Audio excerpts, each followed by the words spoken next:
Hello दोस्तों, आज हम समझने वाले हैं सिविल केस के बारे में। सिविल सूट अथवा सिविल वाद क्या होता है। हम लोगों ने अनेक मर्तबा यह एक टर्मिनोलॉजी सुनी है कि व्यक्ति ने सिविल वाद दाखिल किया या दीवानी मुकदमा दाखिल किया। ये सिविल वाद अथवा दीवानी मुकदमा क्या होता है, इनको समझने का प्रयास करते हैं। नॉर्मली सभी लोग समझते हैं जो प्रॉपर्टी या पैसों के लेन देन के मुकदमे होते हैं वो सिविल वाद होते हैं अथवा दीवानी मुकदमे होते हैं। लेकिन आपको जानकर आश्चर्य होगा कि सिविल मुकदमे सिर्फ प्रॉपर्टी लेन देन और मनी रिकवरी के ही नहीं होते हैं। बहुत सारे मामले सिविल सूट्स होते हैं, सिविल के मामले होते हैं। तो आज के इस वीडियो लेक्चर में हम समझेंगे सिविल सूट क्या होता है, सिविल सूट कौन कौन से सिविल सूट्स होते हैं और सिविल सूट की क्या स्टेजेस होती है, मतलब क्या प्रोसीजर न्यायालय अपनाती है, किस प्रकार से सिविल वाद न्यायालय में चलते हैं। तो आप सभी का स्वागत है यूट्यूब चैनल लॉ इजी में। और आज हम लोग कवर करने वाले हैं सिविल सूट। तो सिविल सूट को सिविल वाद भी कहा जाता है अथवा दीवानी मुकदमा भी कहा जाता है। अब सबसे पहले हम प्रारंभ करते हैं कि we are living in the society, यानी हम लोग समाज में रह रहे हैं और समाज में अनेक प्रकार के समव्यवहार यानी अनेक प्रकार के लेन देन व्यवहार होते रहते हैं एक दूसरे के बीच में। समाज में रहने वाले जितने भी लोग हैं वो आपस में किसी न किसी प्रकार से जुड़े हुए हैं, एक दूसरे से ट्रांजेक्शन्स करते हैं। ये ट्रांजेक्शन्स यानी जो समव्यवहार है ये सामाजिक भी हो सकते हैं। यदि हम समाज में रहते हैं और समव्यवहार करते हैं तो ये तीन प्रकार के समव्यवहार मुख्यतः होते हैं। एक सामाजिक समव्यवहार, सोशल ट्रांजेक्शन। ये सोशल ट्रांजेक्शन का मतलब ये है कि सामाजिक लेन देन, सामाजिक व्यवहार हो रहा है। अब जैसे आप लोगों ने सुना है विवाह हो रहा है, दो परिवारों के मध्य विवाह हो रहा है, तो एक परिवार अपनी कन्या दूसरे परिवार को सुपुर्द कर रहा है, तो ये कौन सा समव्यवहार हो रहा है? ये सामाजिक समव्यवहार हो रहा है। एक परिवार दूसरे परिवार के बच्चे को गोद ले रहा है, तो ये एक सोशल ट्रांजेक्शन है। तो सामाजिक समव्यवहार, एक पड़ोसी पास में रह रहे हैं, एक दूसरे की मदद करते हैं, एक दूसरे की हेल्प करते हैं, ये एक सोशल ट्रांजेक्शन, एक सामाजिक समव्यवहार है। इसी प्रकार एक राजनीतिक समव्यवहार होता है। हम समाज में रह रहे हैं तो आपने देखा है कि अनेक कोऑपरेटिव सोसाइटीज बनी हुई है, अनेक संगठन बने हुए हैं, राजनीतिक दल बने हुए हैं। तो जब हम किसी राजनीतिक दल में भाग लेते हैं, किसी संस्था का सदस्य बनते हैं, उसमें इलेक्शन चुनाव लड़ते हैं या मतदान करते हैं, तो ये सारे समव्यवहार जो है राजनीतिक समव्यवहार कहलाते हैं। They are called political transactions. और एक समव्यवहार होते हैं आर्थिक, कुछ खरीदना बेचना। यदि हम कुछ खरीद रहे हैं, बेच रहे हैं, किसी को रुपए उधार दे रहे हैं, मकान मालिक किराएदार के जो मामले हैं, ये सब इकोनॉमिकल डिस्प्यूट्स हैं, यानी इकोनॉमिक ट्रांजेक्शंस होते हैं। तो इतने सारे जो समव्यवहार होते हैं, उन समव्यवहारों में जो विवाद उत्पन्न होते हैं यानी मतभेद उत्पन्न होते हैं, इन समव्यवहारों में विवाद और मतभेद की आशंका बनी रहती है। जरूरी नहीं कि हमने किसी से समव्यवहार किया और हमने जो अपेक्षा की सामने वाले व्यक्ति ने वैसी ही हमारे साथ व्यवहार किया, हो सकता है उसका व्यवहार सही ना हो। और कई बार व्यवहार सही नहीं होता है तो विवाद उत्पन्न हो जाता है। तो विवाद और मतभेद जब उत्पन्न होते हैं तो हमारे राज्य ने यानी स्टेट ने क्या व्यवस्था की? न्यायालयों की स्थापना की। यानी कोई विवाद और मतभेद होगा तो उसे उस विवाद और मतभेद को सॉल्व करने का काम जो रिस्पॉन्सिबिलिटी है वो न्यायालय की है। तो न्यायालयों की स्थापना हुई, कोर्ट की एस्टैब्लिशमेंट हुई। अब न्यायालय दो प्रकार के डिस्प्यूट्स सॉल्व करता है। एक होते हैं सिविल डिस्प्यूट्स और एक होते हैं क्रिमिनल डिस्प्यूट। जैसे हम ये भी कह सकते हैं दीवानी मामले और आपराधिक मामले।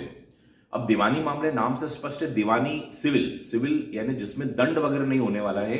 इसमें न्यायालय सिर्फ आदेश देने वाली है और आदेश का पालन करवाने वाली है। तो ये जो सिविल मामले होते हैं इसमें दंड वंड नहीं होते हैं। लेकिन क्रिमिनल मामले जो होते हैं इसमें न्यायालय दंड देती है। और दंड के लिए आप सभी को पता है कारागार हो गया, मतलब जेल की स्थापना की गई। दंड अलग अलग प्रकार का हो सकता है, अर्थदंड हो सकता है जिसे हम जुर्माना कहते हैं। क्रिमिनल मामलों में कारावास हो सकता है, यानी जेल की सजा हो सकती है, आजीवन कारावास हो सकता है, मृत्युदंड हो सकता है। तो क्रिमिनल मामलों में दंड होते हैं, लेकिन सिविल मामलों में दंड वंड नहीं होते हैं। इसमें न्यायालय एक आदेश देगी और अगर आप आदेश नहीं मानेंगे तो उस आदेश का इन्फोर्समेंट करवाया जाएगा। तो ये होता है सिविल मामलों के अंतर्गत। अब आज हम लोग समझने वाले हैं सिविल सूट क्या होते हैं। तो नॉर्मली अनेक लोग समझते हैं कि जो प्रॉपर्टी के मुकदमे होते हैं या जो पैसों से संबंधित रुपए पैसों के मामले होते हैं वही सिविल वाद होते हैं। ऐसा नहीं है मित्रों। सिविल सूट बहुत सारे होते हैं। आपस में दो लोगों ने कोई कॉन्ट्रैक्ट किया, कोई करार किया, एक व्यक्ति नहीं निभा रहा है और उस व्यक्ति ने उसके लिए केस लगाया है, तो ये सिविल सूट कहलाता है। कॉम्पनसेशन के जितने भी मुकदमे होते हैं, कॉम्पनसेशन यानी अगर आप क्षतिपूर्ति मांग रहे हैं, कंज्यूमर फोरम में अगर आप गए हैं, वो भी सिविल सूट होता है। फैमिली के मुकदमे यानी विवाह विच्छेद के मामले, विवाह के मामले, दत्तक ग्रहण के मामले, संपत्ति विभाजन के मामले, वसीयत के मामले, बंटवारे के मामले, सारे सिविल वाद होते हैं। ट्रस्ट के मामले। तो सिविल वाद का जो क्राइटेरिया है वो बहुत बड़ा है। तो सिविल वाद की प्रकृति देखिए, मैं आपको समझा देता हूं कि सिविल वाद वो होते हैं जिसमें अधिकार का प्रश्न उठा हुआ है।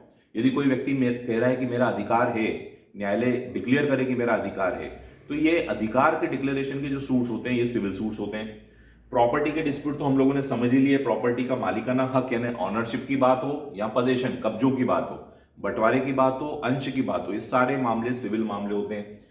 तो अधिकार वो जिसमें किसी व्यक्ति के कर्तव्य निर्धारित होने वाले हैं, अधिकार वो जिसमें किसी व्यक्ति के दायित्व निर्धारित होने वाले हैं, भले वो धन संबंधी दायित्व हो। तो ये सारी बातें जो है ये सिविल मामलों में आती है। और संपत्ति की बात यदि हम करें तो विभाजन के यानी पार्टीशन का मुकदमा हो, स्वामित्व यानी ऑनरशिप का मामला हो, कब्जे का मामला हो, तो ये सारे मामले सिविल वाद कहलाते हैं। अब हम समझने वाले हैं सिविल वाद की प्रकृति क्या होती है, मतलब किस प्रकार से सिविल वाद चलता है न्यायालय में। तो आज मैं आपको छोटे से इस 2-3 मिनट में सिविल वाद की एक प्रोसीजर बताने वाला हूं कि किस प्रकार से सिविल वाद एग्जीक्यूट होता है, कैसे न्यायालय में चलता है। तो सबसे पहले सिविल वाद के लिए कई जगहों पर नोटिस देना जरूरी होता है, यानी यदि आप न्यायालय में जाना चाहते हैं तो सामने वाले पक्षकार को, इसको प्री कोर्ट प्रोसेस भी कह सकते हैं, यानी न्यायालय जाने के पहले आप उस व्यक्ति को एक नोटिस दे सकते हैं और उस नोटिस में उसे बता सकते हैं कि भैया हमको आपसे ये रिक्वायरमेंट है, आपने ये गलत काम किया है, अगर आप ये काम अभी भी हमको दे दे तो हम न्यायालय में नहीं जाएंगे। तो एक नोटिस दिया जाता है। नोटिस नेगोशिएशन के लिए दिया जाता है। नेगोशिएशन मतलब आपसी बातचीत होकर बाहर के बाहर मामला अगर सुलझ जाए तो इसके लिए नेगोशिएशन प्रोसेस होती है। इसको प्री कोर्ट प्रोसेस बोलते हैं, न्यायालय के पहले की प्रोसेस। अब मान लीजिए व्यक्ति नहीं आया तो फिर फाइलिंग ऑफ सूट। फिर हमारे देश का जो सीपीसी कानून है, सिविल प्रोसीजर कोड 1908 का कानून है, इसमें बताया गया है कि धारा 26 में वाद पत्र दाखिल किया जा सकता है। यानी व्यक्ति यदि आपको नोटिस में भी आपकी बात या आपकी मांगों को नहीं मानता है तो आप सिविल वाद दाखिल करेंगे। तो सिविल वाद जब दाखिल होता है तो वकालतनामा लगता है। यदि आपका जो अधिवक्ता है, जो अभिभाषक है, वो वकालतनामे के साथ में और कोर्ट फीस के साथ में, हर सिविल मामलों में कोर्ट फीस रिक्वायर्ड होती है। कोर्ट फीस बहुत ही मैंडेटरी होती है, जिसको हम न्याय शुल्क भी कहते हैं। तो कोर्ट फीस और वकालतनामे के साथ ये सूट फाइल होता है। उसके बाद न्यायालय हियरिंग चालू कर देती है, यानी सामने वाले व्यक्ति को समन जारी हो जाता है। समन एक प्रकार का लीगल नोटिस है जो प्रतिवादी को दाखिल होता है, जिसके विरुद्ध आपने केस लगाया है, उसको एक लीगल नोटिस चला जाएगा हियरिंग के लिए कि भाई आपके खिलाफ ये केस लगाया है, आप न्यायालय में आ जाइए, हमें इसकी सुनवाई करनी। तो सुनवाई प्रारंभ होगी। फिर सामने वाले व्यक्ति को WS देने का अवसर दिया जाएगा। WS का मतलब यहाँ पर रिटर्न स्टेटमेंट से है, यानी जवाब दावा, लिखित कथन भी हम इसे कहते हैं। तो व्यक्ति अपना लिखित कथन पेश करेगा।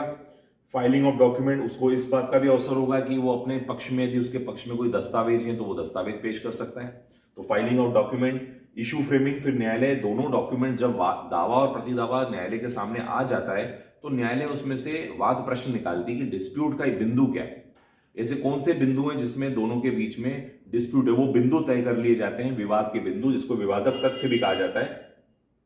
फिर इन बिंदुओं को तय करने के लिए न्यायालय विटनेसेस बुलवाती है, यानी दोनों पक्षकार अपने अपने फेवर में जो भी एविडेंसेस हैं, जो भी उसके पास साक्ष्य हैं, जो भी गवाह हैं, उनको प्रोड्यूस कर सकते हैं।